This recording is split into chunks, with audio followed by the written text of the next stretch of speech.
नमस्कार साथियों, मैं राजवर्धन चौहान एक बार फिर से आप सभी का स्वागत करता हूं आपके अपने YouTube channel study web classes पर। और समय हो रहा है हिस्ट्री के डेली 25 एमसीक्यू क्वेश्चंस का, जिन पर हम डेली बात करते हैं। तो शुरुआत करते हैं आज के वीडियो की। और पहला क्वेश्चन आपके सामने स्क्रीन पर ये रहा। पहला क्वेश्चन क्या है, लिखा हुआ है, जरा देखिएगा। एक मिनट, थोड़ा सा टेक्निकल फॉल्ट है।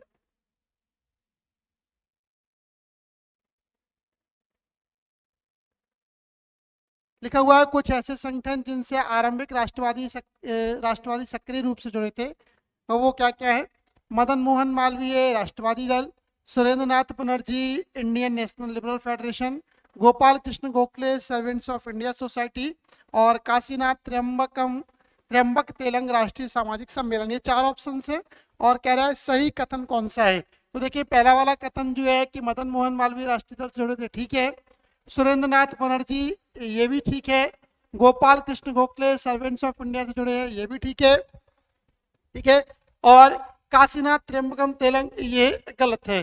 गोपाल कृष्ण गोखले के बारे में एक क्वेश्चन आता है कि महात्मा गांधी का राजनीतिक गुरु कौन था। तो गोपाल कृष्ण गोखले महात्मा गांधी के राजनीतिक गुरु थे। महात्मा गांधी के राजनीतिक गुरु कौन है?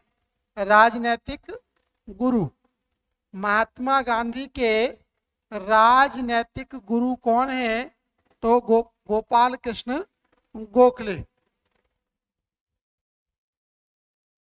गोपाल कृष्ण गोखले के लिए जो है महात्मा गांधी का क्या कहा जाता है? राजनीतिक गुरु कहा जाता है। क्योंकि गांधी जब 1916 में भारत वापस आए थे, तो गोपाल कृष्ण गोखले के अनुरोध पर ही जो है ये गांधी जी ने पूरे भारत का भ्रमण किया था। और 1917 में जो गांधी है वो भारतीय राजनीति में प्रवेश कर गए, चंपारण बिहार के आंदोलन के साथ साथ।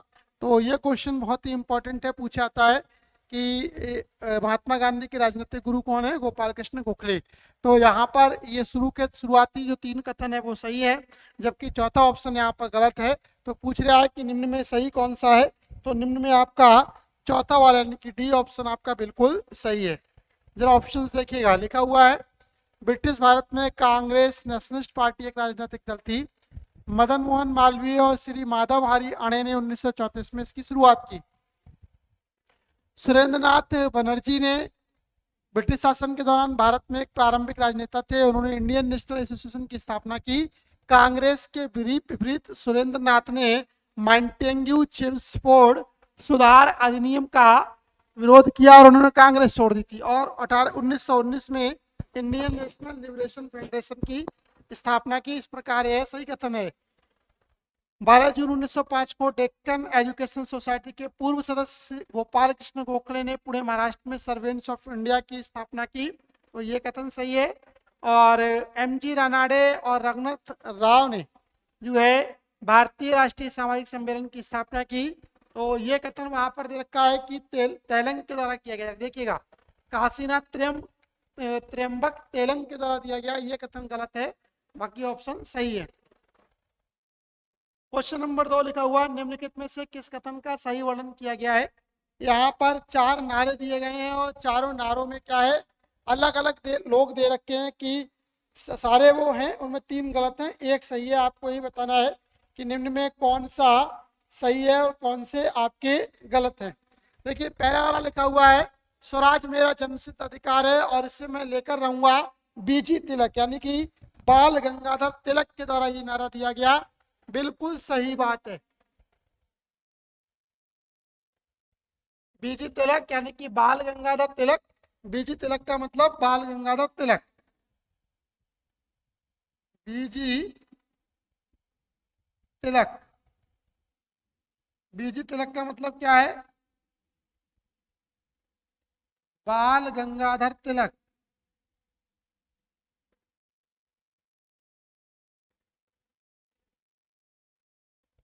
सही है। तो पहला वाला कथन सही है, तुम मुझे खून दो और मैं तुम्हें आजादी दूंगा, जवाहरलाल नेहरू, ये गलत है। ये जो कथन है कि तुम मुझे खून दो मैं तुम्हें आजादी दूंगा, किसने कहा है? सुभाष ने, नेताजी सुभाष चंद्र बोस। दूसरे वाले में सुभाष चंद्र बोस यदि होते तो ये कथन सही होता, दे रखा है जवाहरलाल नेहरू। करेंगे या मरेंगे, एस.सी. बोस, ये भी गलत है। करो या मरो का नारा गांधी के द्वारा दिया गया, महात्मा गांधी के द्वारा 1942 के भारत छोड़ो आंदोलन में या अगस्त आंदोलन के दौरान जो है ये नारा दिया गया। अगला है, एक नया सितारा उगता है, पूर्व में स्वतंत्रता का सितारा महात्मा गांधी, ये भी गलत है। ठीक है, ये नारा महात्मा गांधी के द्वारा नहीं दिया गया। तो यहाँ पर तीनों गलत हैं, इसमें केवल पहला वाला कथन सही है कि स्वराज मेरा जन्मसिद्ध अधिकार है और इसे मैं लेके रहूंगा, ये बाल गंगाधर तिलक का नारा है। तो यहाँ पर पहला ऑप्शन आपका सही है। देखिएगा, इनके बारे में डिस्क्रिप्शन दे रखा है कि सबसे पहले उत्साही समर्थकों में से एक बना दिया था। लिखा हुआ है, क्रांतिकारी युगांतर पार्टी का नेतृत्व किसने किया, जिसने अपने संसाधनों के संरक्षण और अंतरराष्ट्रीय संपर्क बनाने की कोशिश की ताकि उचित समय पर एक वास्तविक सैन्य साजिश का आयोजन किया जा सके। तो जो एम.एम. मालवीय यानी मदन मोहन मालवीय नहीं, क्योंकि युगांतर जो एक पार्टी थी वो गरम दल की पार्टी थी, तो मदन मोहन मालवीय को इसमें नहीं रखा जाता है। सचिंद्रनाथ सान्याल वो भी इसमें नहीं रखे जाते हैं। रास बिहारी बोस ये आईएनए के गठन के साथ सम्मिलित है, ये भी नहीं रखे आते हैं। जतीन्द्रनाथ मुखर्जी, ये क्वेश्चन सही है, ये आंसर बिल्कुल सही है कि युगांतर जो आपका संगठन है, युगांतर संगठन का गठन किसके द्वारा किया गया, जतीन्द्रनाथ मुखर्जी के द्वारा किया गया। और यह संगठन भारत से बाहर एक ऐसी व्यवस्था की बात करता था, एक ऐसे मजबूत संगठन की बात करता था जिससे कि देश को आजादी दिलाई जा सके। तो इस प्रकार यहाँ पर तीसरा जो क्वेश्चन है उसका सही आंसर है डी। ठीक है, चलिए अगले क्वेश्चन, फोर्थ क्वेश्चन की ओर बढ़ते हैं। फोर्थ क्वेश्चन क्या कहता है, डिस्क्रिप्शन चाहे तो आप देख सकते हैं। लिखा हुआ है, भारत छोड़ो अभियान की विफलता के बाद राष्ट्रीय कांग्रेस के द्वारा शुरू किया गया। मतलब भारत छोड़ो अभियान कौन से कहते हैं कि समिट या कौन से सम्मेलन या कौन से मिशन की असफलता के बाद जो है शुरू किया गया था। चार ऑप्शन दे रखे हैं, इसमें थोड़ा सा ABCD जरा देखिएगा। पहला वाला ए ऑप्शन है, क्रिप्स मिशन, शिमला सम्मेलन, कैबिनेट मिशन और इनमें से कोई नहीं। तो भारत छोड़ो अभियान की यदि हम बात करते हैं तो भारत छोड़ो अभियान क्रिप्स मिशन की असफलता के परिणाम स्वरूप शुरू किया गया था। ठीक है, कौन सा है, क्रिप्स मिशन था। क्रिप्स मिशन की असफलता के कारण भारत छोड़ो अभियान, यहाँ पर अगर हम क्रिप्स मिशन भरते हैं, क्रिप्स मिशन की असफलता के बाद, विफलता के बाद भारतीय राष्ट्रीय कांग्रेस के द्वारा शुरू किया गया एक आंदोलन था। देखिएगा, डिस्क्रिप्शन में लिखा है कि क्रिप्स मिशन द्वितीय विश्व युद्ध जो 1942 में हुआ था, में ब्रिटिश सेना के लिए भारतीयों के पूर्ण सहयोग और समर्थन को जीतने के लिए ब्रिटिश सरकार द्वारा एक असफल प्रयास था। इस प्रकार विकल्प ए सही है। 5 नंबर देखिएगा, क्वेश्चन नंबर 5, गांधी के कई सहयोगी राष्ट्रीय आंदोलन को मजबूत करने के लिए अपने राजनीतिक जीवन में की गई गतिविधियों के दौरान उनके साथ शामिल हुए। सही कथनों का चयन करें और सही कूट का चयन करें। लिखा हुआ है, चंपारण नील काश्तकारों के आंदोलन के दौरान राजेंद्र प्रसाद, ब्रजकिशोर प्रसाद और जेबी कृपलानी गांधी के साथ थे। अहमदाबाद कपड़ा मजदूरों की हड़ताल के दौरान वल्लभ भाई पटेल और इंदुलाल याग्निक थे। खेड़ा किसानों के समय अनुसुईया बहन थी। और दक्षिण अफ्रीका प्रवास के दौरान जो थे वो गोखले जी गांधी के साथ थे। तो कह रहा है कि सही कथनों का चयन करना है और इनमें आपको सही उत्तर बताना है। क्वेश्चन नंबर 5 में जरा देखिएगा, बहुत ही इंपॉर्टेंट क्वेश्चन है। तो क्वेश्चन नंबर 5 में जरा देखिएगा कौन सा सही कथन है। पहला वाला कथन कि राजेंद्र प्रसाद, ब्रजकिशोर और जेबी कृपलानी ये लोग गांधी के साथ चंपारण के नील आंदोलन में या नील काश्तकारों के आंदोलन में गांधी के साथ थे, सही है। दूसरा है, अहमदाबाद कपड़ा मजदूरों की हड़ताल के दौरान वल्लभ भाई पटेल और इंदुलाल याग्निक भी गांधी के साथ थे, सही है। दक्षिण अफ्रीका प्रवास के दौरान जो है गोखले गांधी जी से मिले थे। लेकिन तीसरा, खेड़ा किसानों का जो एक समय अनुसुईया बहन, यदि आपने पढ़ा हो कि खेड़ा आंदोलन के समय जो है गांधी जी का ये पहला आंदोलन था, और खेड़ा के लिए जो राजकुमार शुक्ल नाम का एक व्यक्ति था, उसके कहने पर गांधी जी खेड़ा बिहार में पहुंचे थे। तो यहाँ पर अनुसुईया बहन दे रखा है, यानी कि ये वाला ऑप्शन यहाँ पर गलत है। बाकी की पहले, दूसरे और तीसरे ऑप्शन यहाँ पर सही है। तो सॉरी, पहले, दूसरे और चौथे ऑप्शन सही है, और वो मिलते हैं हमें बी ऑप्शन में, यानी कि चौथे का बी ऑप्शन सही है। देखिएगा, नील की खेती करने वाले राजकुमार शुक्ल ने महात्मा गांधी को चंपारण आने के लिए प्रोत्साहित किया और चंपारण सत्याग्रह शुरू हुआ। अप्रैल 1917 में गांधी जी ब्रजकिशोर, राजेंद्र प्रसाद, अनुग्रह नारायण सिन्हा और आचार्य कृपलानी सहित प्रतिष्ठित वकीलों के एक समूह के साथ चंपारण पहुंचे। इस प्रकार यह कथन सही है। ठीक है। 1918 की अहमदाबाद मिल हड़ताल 20वीं सदी की शुरुआत में दक्षिण अफ्रीका के लौटने के बाद पहले आंदोलनों में से एक थी। गांधी ने जीवंत युवा नेताओं की एक नई पीढ़ी को बढ़ावा दिया, जो हमेशा एक दूसरे से सहमत नहीं होते हुए भी शहर की सेवा करते रहे और 1970 के दशक में लाभकारी प्रभाव डालते रहे। सम्मानित होने वालों में अंबालाल साराभाई, इंदुलाल याग्निक, वल्लभ भाई पटेल, अनुसुईया बेन, साराभाई और कस्तूरबाई लालजी शामिल थे। इस प्रकार यह कथन सही है। महात्मा गांधी गुजरात में आंदोलन के आध्यात्मिक नेता थे। इंदुलाल याग्निक, शंकरलाल बैंकर, महादेव देसाई, नरहरि पारिक, मोहनलाल पांड्या और रविशंकर व्यास उन लोगों में शामिल थे जिन्होंने उनकी सहायता की, जिसमें नव शामिल सत्याग्रही सरदार वल्लभ भाई पटेल और अन्य स्थानीय वकील और इंदुलाल याग्निक, शंकरलाल बैंकर, महादेव देसाई, नरहरि पारिक और मोहनलाल पांड्या शामिल थे। ठीक है। 1912 में गोखले ने दक्षिण अफ्रीका की यात्रा की और अफ्रीकी नेताओं से मुलाकात की। इस प्रकार यह कथन सही है, अतः विकल्प बी यहाँ पर सही है।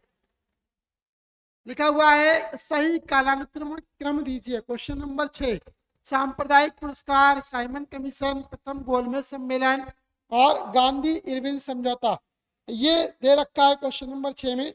तो इनको आपको जो है सही क्रम में लगाना है। ठीक है। इनको कैसे लगाना है? सही क्रम में लगाना है। चलिए शुरुआत करते हैं। देखिएगा, सबसे पहले जो आने वाला था वो हमारे यहाँ पर आया था साइमन कमीशन। कौन आया था? Simon commission. कब आया था? 1919 में। उसके बाद प्रथम गोलमेज सम्मेलन हुआ। कब हुआ ये आपका? 1930 में। यदि आप पढ़ रहे होंगे तो आपने पढ़ा है कि पहले गोलमेज, 3 गोलमेज सम्मेलन हुए 1930, 31 और 32 में। तो ये पहला गोलमेज सम्मेलन कब हुआ? 1930 में। अगला है गांधी इरविन समझौता। तो गांधी इरविन समझौता कब हुआ, इसके बारे में भी यदि हम बात करते हैं। ठीक है।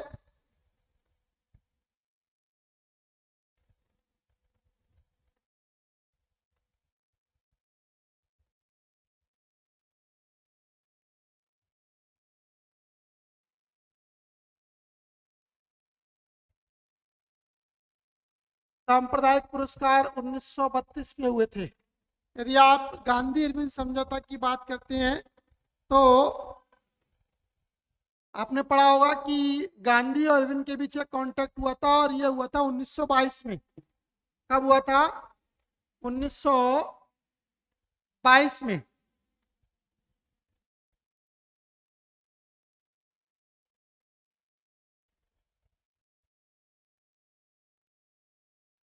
सॉरी, 1923 मार्च 1923।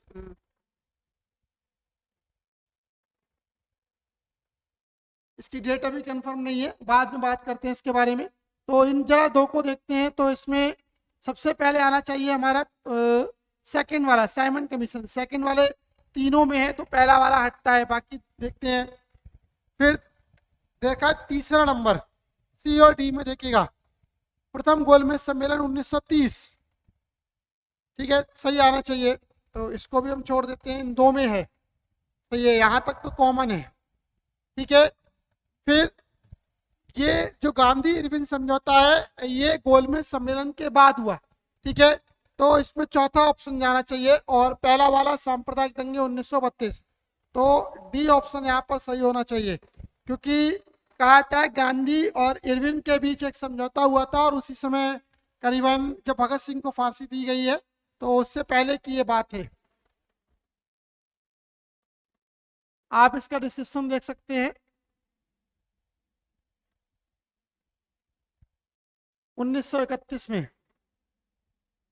ठीक है, गांधी इरविन समझौता हुआ है 1931 में। तो 2 3 4 1, 2 3 4 1, ठीक है।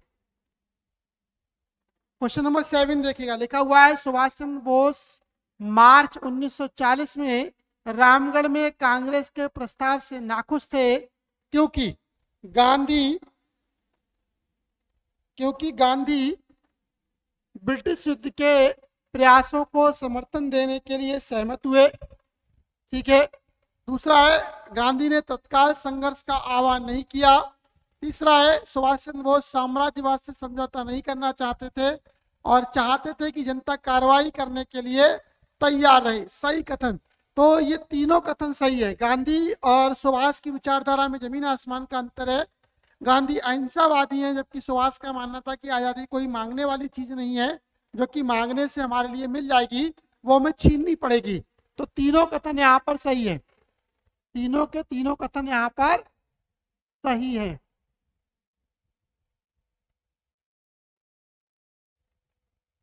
सही है, तो सही कथन यहाँ पर 7th का डी आंसर है। 7th का डी यहाँ पर सही आंसर है। देखिएगा डिस्क्रिप्शन दे रखा है। 1940 में कांग्रेस ने इसे एक आवश्यकता बना दिया कि युद्ध के लिए भारतीय समर्थन एक राष्ट्रीय सरकार के साथ हो। गांधी अपने युद्ध के प्रयासों में अंग्रेजों की मदद करने के लिए सहमत हुए। सुभाष चंद्र बोस ने साम्राज्यवाद को रियायतें देने से इनकार कर दिया था और चाहते थे कि जनता लड़ने के लिए तैयार रहे। गांधी ने तुरंत हथियारों का आह्वान जारी नहीं किया। भारतीय राष्ट्रीय कांग्रेस का 53वां वार्षिक अधिवेशन 1940 में मौलाना अबुल कलाम की अध्यक्षता में रामगढ़ में आयोजित किया गया था। नेताजी सुभाष चंद्र बोस के नेतृत्व में समझौता आंदोलन के खिलाफ रामगढ़ में एक सम्मेलन आयोजित किया गया। यह सच है कि सुभाष चंद्र बोस साम्राज्यवाद से समझौता नहीं करना चाहते थे और चाहते थे कि जनता कार्रवाई के लिए तैयार रहे, अतः विकल्प भी सही है। क्वेश्चन नंबर 8 लिखा हुआ है निम्नलिखित में कौन सी मांग खिलाफत आंदोलन के केंद्र में नहीं थी। ठीक है, तो जरा देखते हैं कि मुस्तफा कमाल पाशा को तुर्की का आधुनिकीकरण करना चाहिए, खलीफा के पास पर्याप्त क्षेत्र होना चाहिए ताकि वह इस्लामी विश्वास की रक्षा कर सके। इसके अलावा अरब, सीरिया, इराक और फलस्तीन को मुस्लिम संप्रभुता के अधीन रहना चाहिए। तुर्की सुल्तान या खलीफा को मुसलमानों के पवित्र स्थल पर नियंत्रण रखना चाहिए। इनमें से कौन जो है खिलाफत आंदोलन की मांग नहीं थी। तो खिलाफत आंदोलन के केंद्र में देखो ये बात सही थी कि मुस्तफा कमाल पाशा को जो उस समय तुर्की का कहते हैं बादशाह था, वो आधुनिकीकरण करना चाहिए, इसकी मांग उन्होंने की थी। ये खिलाफत आंदोलन ने ये बात मांग करी थी। खलीफा के पास पर्याप्त क्षेत्र होना चाहिए ताकि वह इस्लाम विश्वास की रक्षा कर सके, ये वाला कथन भी यहाँ पर बिल्कुल सही है। अरब, सीरिया, इराक और फलस्तीन को मुस्लिम संप्रभुता के अधीन रहना चाहिए, ये कथन भी खिलाफत आंदोलन के केंद्र में नहीं था। तुर्की सुल्तान या खलीफा को मुसलमानों के पवित्र स्थानों पर नियंत्रण रखना चाहिए, ये खिलाफत आंदोलन के केंद्र में नहीं था। तो यहाँ पर जो सही आंसर है वो कौन सा है आपका? डी वाला। ये वाला आंसर आपका कैसा है? यहाँ पर बिल्कुल सही है, बाकी के जो आंसर दे रखे हैं वो यहाँ पर गलत है। चलिए आगे बढ़ते हैं क्वेश्चन नंबर 9 की ओर, क्वेश्चन नंबर 9 की ओर।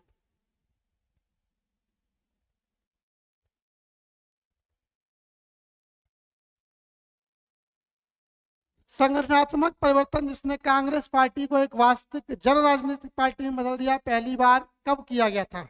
1916 में, 1918 में, 1920 में और 1930 में। तो कहा जाता है कि 1920 में जो है कांग्रेस में संगठनात्मक परिवर्तन हुआ। ठीक है, 1919 में रॉलेट एक्ट हुआ, 1919 में जलियांवाला बाग कांड हत्याकांड हुआ और 1919 में ही खिलाफत जो आंदोलन है इसकी शुरुआत हुई। तो जब ये तीनों आंदोलन साथ साथ शुरू हुए यानी कि रॉलेट एक्ट आया, उसका विरोध किया गया। जलियांवाला बाग हत्याकांड के खिलाफ भारत के लोगों में एक नाराजगी थी, खिलाफत आंदोलन चलने लगा था। तो इनके कारण जो है भारतीय राष्ट्रीय कांग्रेस है उसमें क्या है, संगठनात्मक परिवर्तन किए गए। और ये परिवर्तन कब हुए, ये परिवर्तन हुए थे 1920 में। 1919 में 3 घटनाएं हुई, रॉलेट एक्ट, जलियांवाला बाग हत्याकांड और खिलाफत विवाद। गांधी जी ने अनुरोध किया कि कांग्रेस द्वारा असहयोग आंदोलन शुरू किया जाए। सितंबर 1920 में कार्यक्रम का समर्थन करने के लिए लाला लाजपत राय के नेतृत्व में कलकत्ता में कांग्रेस का एक विशेष सत्र बुलाया गया था। नेताओं की स्थिति पर मिलीजुली प्रतिक्रिया थी।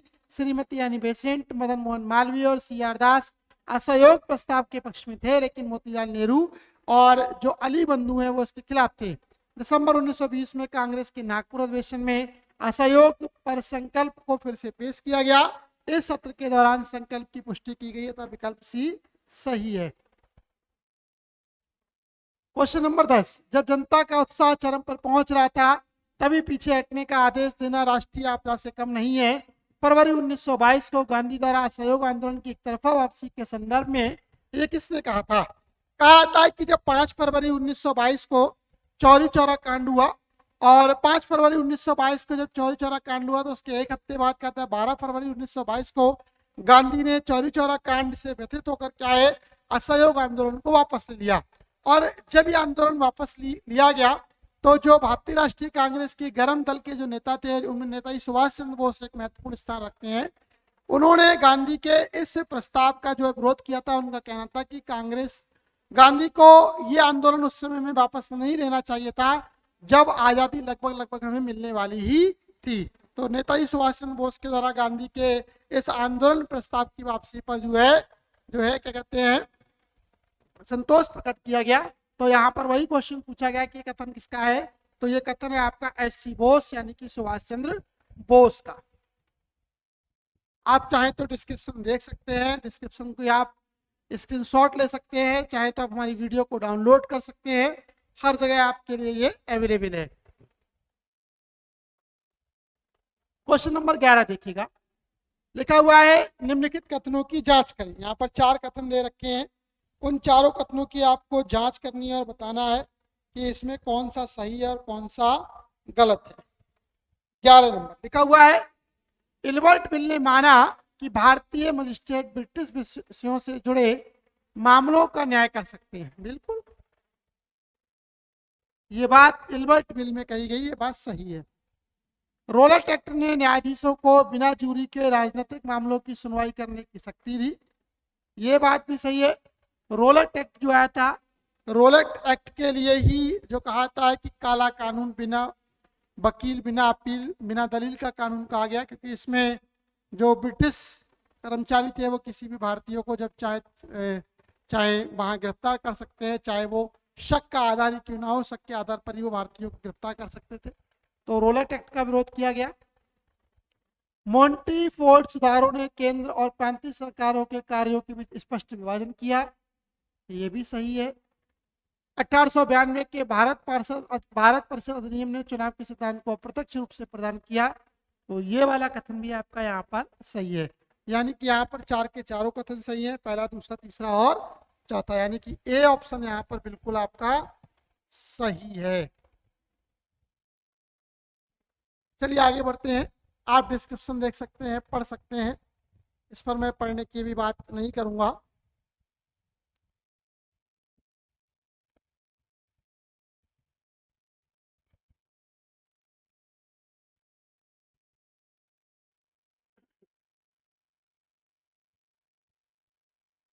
क्वेश्चन नंबर 12, कांग्रेस आधी रात के अंधकार से गुजर रही थी और गांधी जी स्वयं अपने सामाजिक कार्यक्रम के लिए खुद को समर्पित करते हुए पूरी तरह से राजनीति से हट गए। यह भारतीय राष्ट्रीय आंदोलन के किस काल को संदर्भित करता है? ठीक है, तो कहा जाता है कि जब गांधी जी भारतीय राजनीति से हटे थे तो वो समय था असहयोग आंदोलन का, और जब गांधी ने असहयोग आंदोलन को फरवरी 1922 में वापस लिया तो गांधी चारों तरफ आलोचनाओं के शिकार हुए और भारतीय राष्ट्रीय कांग्रेस के बहुत सारे नेताओं के द्वारा गांधी का सहयोग जो है साथ छोड़ दिया गया था। तो ये कथन जो दे रखा है वो असहयोग चरण के बाद का है, असहयोग आंदोलन के बाद का है। तो ये काल असहयोग आंदोलन को जो है रिप्रेजेंट यहाँ पर करता है, गोलमेज सम्मेलन की विफलता और उसके परिणाम से नहीं है। 1930 के दशक की विश्वव्यापी मंदी से इसका लेना देना नहीं है। इनमें से कोई नहीं भी इसका ऑप्शन सही नहीं है। यहाँ पर सही आंसर कौन सा है आपका? बी। लिखा हुआ है गोलमेज सम्मेलन का दूसरा सत्र के प्रश्न पर टूट गया।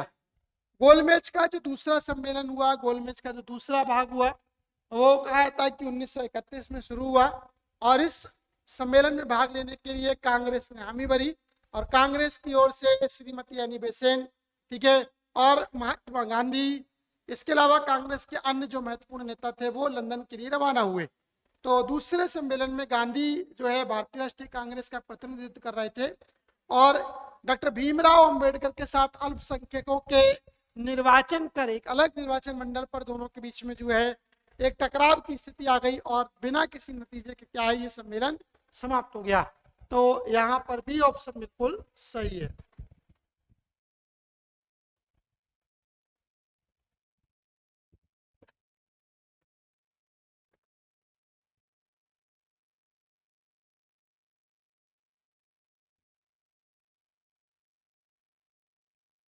क्वेश्चन नंबर 14 की ओर बढ़ते हैं। 14 क्या कहता है? लिखा हुआ है राजा सम्राट के प्रतिनिधियों के साथ समान शर्तों पर बातचीत करने के लिए वायसराय के महल की सीढ़ियों पर गांधी जी को अर्धनग्न, ऊट पटांग और अपमानजनक किसने कहा है?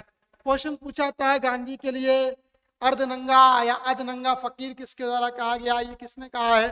तो यहाँ पर एक जो ऑप्शन दे रखा है विंस्टन चर्चिल, विंस्टन चर्चिल के लिए गांधी को क्या कहा गया है? अधनंगा फकीर कहा गया है। ठीक है, उनके लिए बहुत सारे अपमानजनक शब्दों का प्रयोग विंस्टन चर्चिल के द्वारा लंदन में किया गया जब वो द्वितीय गोलमेज सम्मेलन में भाग लेने के लिए गए हुए थे।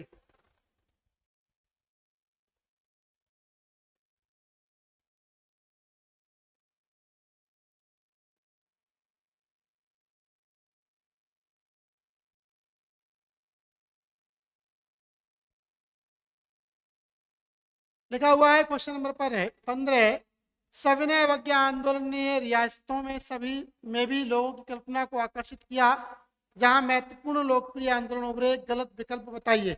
यानी कि सविनय अवज्ञा आंदोलन में कौन सा जो है यहाँ पर शामिल नहीं हुआ? तो राजकोट शामिल हुआ, हैदराबाद शामिल हुआ, त्रावणकोर शामिल हुआ, लेकिन रामपुर रियासत की यदि हम बात करते हैं तो ये सविनय अवज्ञा आंदोलन में पार्टिसिपेट नहीं कर रही थी। रामपुर ने सविनय अवज्ञा आंदोलन में जो है भाग नहीं लिया था। ठीक है, रामपुर के द्वारा सविनय अवज्ञा आंदोलन में भाग नहीं लिया गया।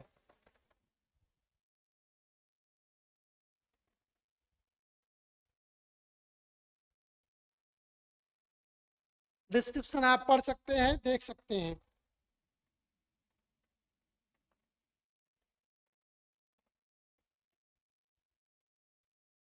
क्वेश्चन नंबर 16, गांधी इरविन समझौता मार्च 1931 में हुआ था। ठीक है, तो लिखा हुआ है कि नमक कानून लागू ना करने पर सहमत हुए। सही है, हिंसा के दोषियों को छोड़कर सभी राजनीतिक कैदियों को रिहा करें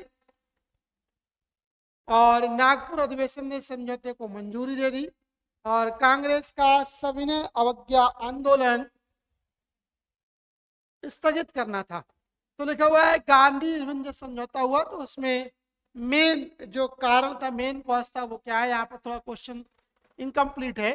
तो जो सी ऑप्शन है, नागपुर अधिवेशन ने समझौते को मंजूरी दे दी, यानी गांधी और इरविन के बीच जो एक सेम पैक्ट कहते हैं, गांधी इरविन समझौता के नाम से जाना जाता है, ये 1931 में हुआ और इसे नागपुर अधिवेशन में क्या है? समझौता या कहें कि इसके लिए मंजूरी प्रदान की गई थी। देखिएगा 5 मार्च 1931 को महात्मा गांधी और भारत के ब्रिटिश भारतीय वायसराय लॉर्ड इरविन ने महात्मा गांधी इरविन संधि पर हस्ताक्षर किए।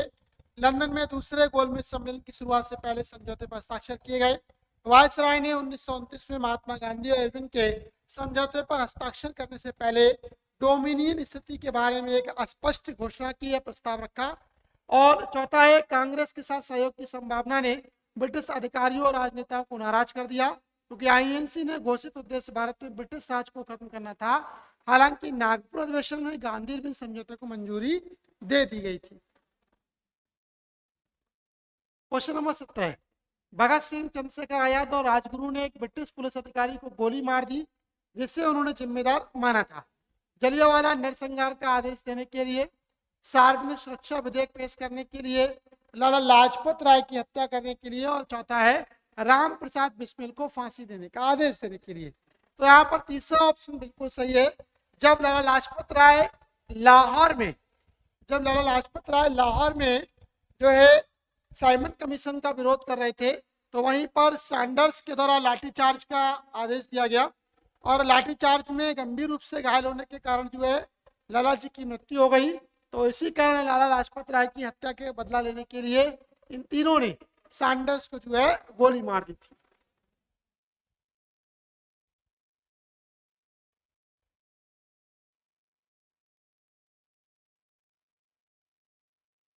आप चाहें तो डिस्क्रिप्शन का स्क्रीनशॉट ले सकते हैं।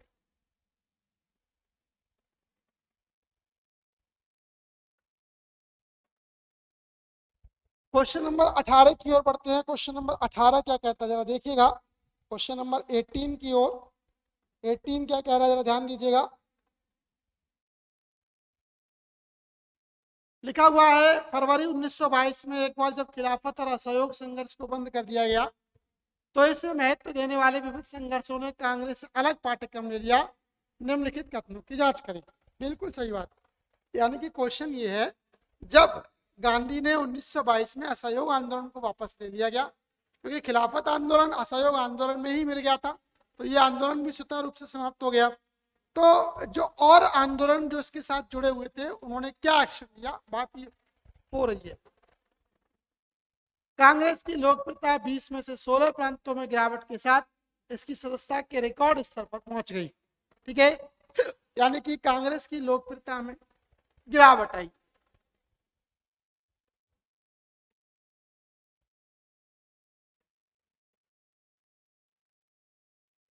पहला कथन आपका सही है।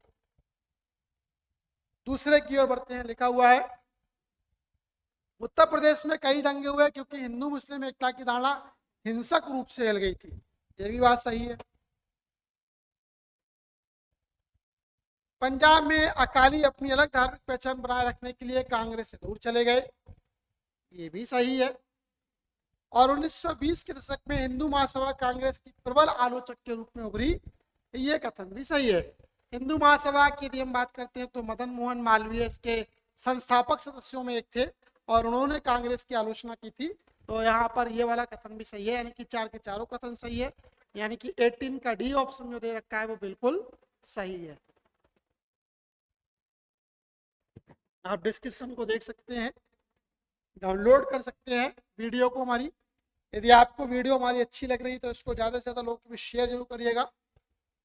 बेल आइकन के बटन को दबाइएगा जिससे कि नई नई जो वीडियोस की जानकारी वो आप तक समय से पहुंच सके।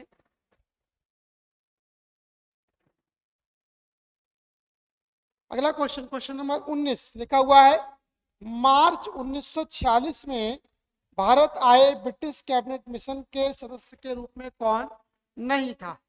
तो लॉर्ड पैथिक लॉरेंस ये थे।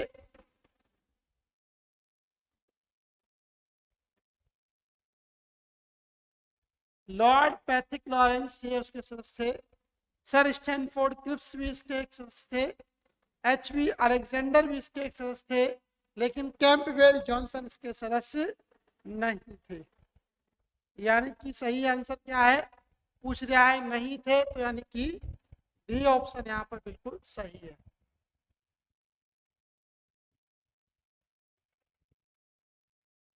भारत में ब्रिटिश नीति के लक्ष्य के रूप में ब्रिटिश सरकार ने पहली बार डोमिनियन स्टेट्स की घोषणा किस वर्ष में की थी? क्वेश्चन नंबर 20 बहुत इंपॉर्टेंट क्वेश्चन है कि डोमिनियन स्टेट्स की बात कब की गई, डोमिनियन स्टेट्स की घोषणा कब की गई थी? तो डोमिनियन स्टेट्स की घोषणा 1929 में की गई थी। कब की गई थी? 1929 में। अक्टूबर 1929 को भारत के तत्कालीन वायसराय लॉर्ड इरविन ने एक घोषणा पत्र जारी किया जो ब्रिटिश साम्राज्य में भारत की स्थिति के बारे में एक बयान था। यह भारतीय राष्ट्रवादी आंदोलन के नेताओं को खुश करने के लिए था जो भारत को प्रभुत्व का दर्जा देने की अपनी मांगों में तेजी से मुखर हो गए थे, तब विकल्प भी सही है। क्वेश्चन नंबर 21 की ओर बढ़ते हैं। क्वेश्चन नंबर 21 क्या कहता है देखिएगा, लिखा हुआ है भारत सरकार अधिनियम 1935 ने प्रांतों और रियासतों के संघ को अपनी इकाइयों के रूप में दर्ज किया। अधिनियम का संघ हिस्सा कभी प्रभावी नहीं हुआ क्योंकि कांग्रेस ने इसे स्वीकार नहीं किया। नहीं, गलत बात, ये गलत है। कांग्रेस ने भारत सरकार अधिनियम 1935 के कुछ विषयों पर अपनी रजामंदी दी थी। मुस्लिम लीग ने इसे स्वीकार नहीं किया, ये भी गलत है। कुछ प्रांतों ने इसे स्वीकार नहीं किया, ये भी इसका गलत है। सबसे बड़ी बात है, भारतीय राज्य के शासकों ने संघ में शामिल होने के लिए अपनी सहमति ही नहीं दी, यानी कि डी ऑप्शन यहाँ पर बिल्कुल सही है। आपने पढ़ा होगा जब देश आजाद हुआ तो शायद यदि सरदार वल्लभ भाई पटेल ना होते तो भारत कई छोटे छोटे गणतंत्रों में बटा होता। तो सरदार वल्लभ भाई पटेल के द्वारा आगामी भविष्य के खतरों को देखते हुए उन लोगों को समझाया गया और भारत को एकता के सूत्र में पिरोने का काम उनके द्वारा किया गया। तो डी ऑप्शन यहाँ पर बिल्कुल सही है।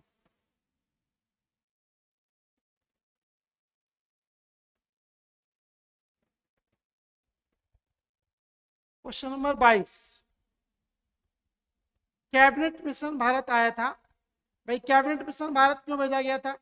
तो कैबिनेट मिशन जो भारत भेजा गया था वो राष्ट्रीय सरकार की स्थापना के लिए और भारत की जनता का जो शासन है उसका हस्तांतरण करने के लिए यहाँ पर भेजा गया था।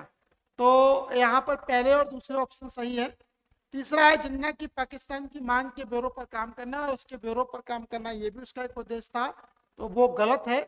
और उपरोक्त में से कोई नहीं, ये भी गलत है। यानी कि पहला और दूसरा कथन यहाँ पर सही है और वो मिलता है हमें बी ऑप्शन में, यानी कि बी ऑप्शन आपका सही है। 23 लिखा हुआ है निम्नलिखित में कौन सा भारत के सभी ब्रिटिश संवैधानिक अधिनियमों में सबसे अल्पकालिक साबित हुआ था, यानी कि सबसे कम समय तक के लिए जो अधिनियम भारत में आया था वो कौन सा था, क्वेश्चन ये है। तो 1909 का जो अधिनियम है वो सबसे छोटा अधिनियम आया, यानी कि ये सबसे कम समय के लिए भारत में टिक पाया।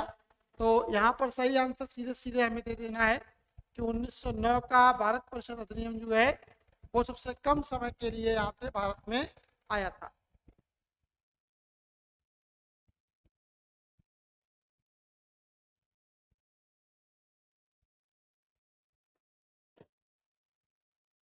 क्वेश्चन नंबर 24, निम्नलिखित में कौन सा 1919 के भारत सरकार अधिनियम के बारे में सही नहीं है, जिसे मोंटेग चेम्सफोर्ड सुधार के नाम से भी जाना जाता है? क्या कहता है ये मोंटेग चेम्सफोर्ड सुधार अधिनियम? क्या कहता है? सामने लिखा हुआ देखिएगा, लिखा हुआ है कि इसमें केंद्र और प्रांतों की जिम्मेदारियों को स्पष्ट रूप से अलग करके संघवाद का मार्ग प्रशस्त किया। ये बात सही है। मोंटेग्यू चेम्सफोर्ड सुधार अधिनियम के द्वारा केंद्र और प्रांत दो भागों में जो है पूरी सत्ता को बांटा गया और दोनों जगह पर अलग अलग व्यवस्थाएं की गई। दूसरा है इसमें केंद्रीय कार्यपालिका को विधानमंडल के प्रति उत्तरदायी बना दिया। गलत, केंद्रीय कार्यपालिका विधानमंडल के प्रति उत्तरदायी नहीं हुई, अब तो विधानमंडल केंद्रीय कार्यपालिका के उत्तरदायी हो सकता है। इसने सांप्रदायिक प्रतिनिधित्व की प्रथा का विस्तार किया, ये वाला कथन यहाँ पर सही है।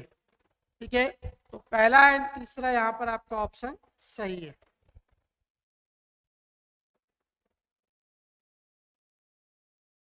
आज का अंतिम क्वेश्चन क्या है जरा देखते हैं। अंतिम क्वेश्चन 25वां क्वेश्चन दे रखा है, केंद्र सरकार में अंतरिम सरकार जब बनी थी तो क्या हुआ? क्रिप्स मिशन की यात्रा के बाद, क्रिप्स मिशन की यात्रा से पहले, लॉर्ड माउंटबेटन के सत्ता हस्तांतरण के लिए भारत आने के बाद और कैबिनेट मिशन के दौरे के बाद। तो कैबिनेट मिशन के दौरे के बाद भारत में क्या है, अंतिम सरकार जो बनाई गई थी, यानी कि डी ऑप्शन यहाँ पर बिल्कुल सही है। ठीक है, द्वितीय विश्व युद्ध के परिणाम स्वरूप अंतिम सरकार का गठन किया गया था। द्वितीय विश्व युद्ध के बाद भारत छोड़ो आंदोलन से जुड़े सभी राजनीतिक कैदियों को रिहा कर दिया गया, जो इतिहास में माइलस्टोन साबित हुआ। भारत में 1946 तक कैबिनेट मिशन क्लेमेंट एटली के नवस्थापित प्रशासन द्वारा सरकार के गठन के लिए विचार तैयार करने के लिए भेजा गया था, जो भारत की स्वतंत्रता की ओर ले जाएगा। था विकल्प डी सही है। तो यहाँ पर डी आपका आंसर सही है। तो ये थे हमारे आज के 25 क्वेश्चंस। यदि हमारी आज की वीडियो आपको अच्छी लगी हो तो इसको ज़्यादा से ज़्यादा शेयर जरूर करिएगा, जिससे कि ज़्यादा से ज़्यादा लोग इसका फ़ायदा उठा सकें। और आपके शेयर की, आपके सपोर्ट की हमारे लिए आवश्यकता है, तो अपना शेयर, जो आपका सपोर्ट है वो हमारे प्रति बनाए रखिएगा। आज के लिए फिलहाल इतना ही। जय हिंद, जय भारत।